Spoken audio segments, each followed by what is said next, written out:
Everyone, इस video में हम बात करेंगे पोस्ट इम्प्रेशनिज्म के बारे में। तो पिछले वीडियो में हमने इम्प्रेशनिज्म को कवर किया था, तो इस वीडियो में भी थोड़ी कैरेक्टरिस्टिक रिमाइंड कर लेते हैं इम्प्रेशनिज्म के बारे में।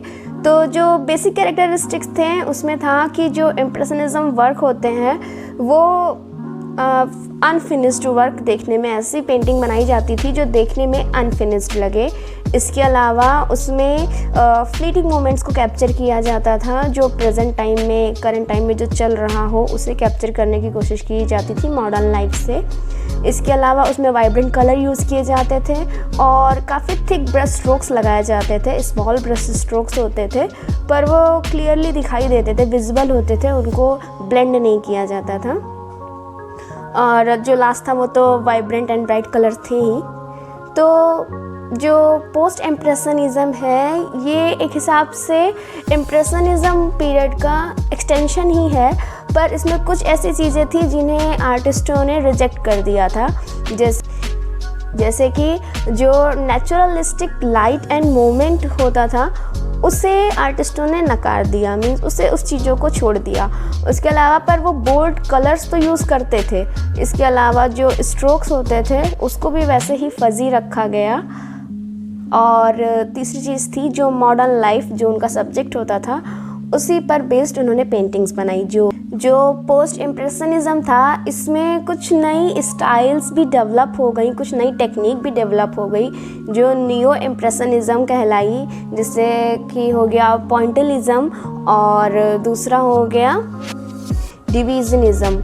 तो बात करते हैं पॉइंटलिज्म क्या होता है। तो पॉइंटलिज्म एक टेक्निक है जिसमें पेंटिंग करते वक्त आर्टिस्ट कलर को ब्लेंड नहीं करता है, वो उसे मिक्स नहीं करता है, जबकि दिखता है कि रेफरेंस में कौन चीज़ किस जगह पे कौन सा कलर यूज़ हुआ है, तो डायरेक्टली वो ब्रश से एक डॉट उस जगह अप्लाई कर देता है।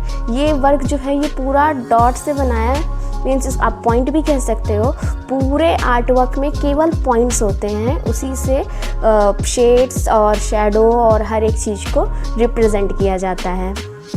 और अगर हम बात करें डिविजनिज्म की, तो डिविजनिज्म भी इम्प्रेशनिज्म का ही एक स्टाइल है, एक टेक्निक है, जिसमें आर्ट ब्रश के पैचेस लगाए जाते हैं। एक जैसे कॉमा होता है तो कॉमा के जैसे शेप में पूरे आर्ट वर्क में पैचेस लगा दिए जाते हैं, छोटे छोटे, और उसी से पूरे आर्ट वर्क को बनाया गया। इसमें भी कलर को ब्लेंड नहीं करते हैं।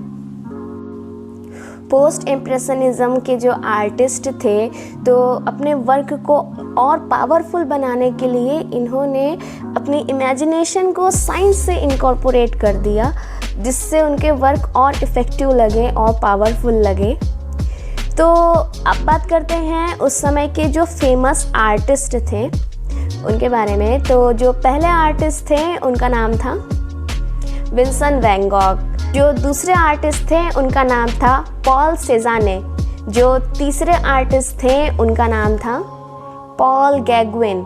जो चौथे आर्टिस्ट थे उनका नाम था जॉर्ज सेरॉथ।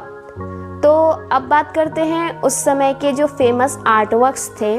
तो जो पहला आर्टवर्क था उसका नाम था द स्टारी नाइट। जो दूसरा आर्टवर्क था उसका नाम था Sunday afternoon on the island of La Grande Jatte. जो तीसरा आर्टवर्क था उसका नाम था वैन गॉग सेल्फ पोर्ट्रेट। जो चौथा आर्टवर्क था उसका नाम था बेडरूम इन एरलेस। सो इस वीडियो में सिर्फ इतना ही, मिलते हैं फिर नेक्स्ट वीडियो में, तब तक के लिए बाय बाय।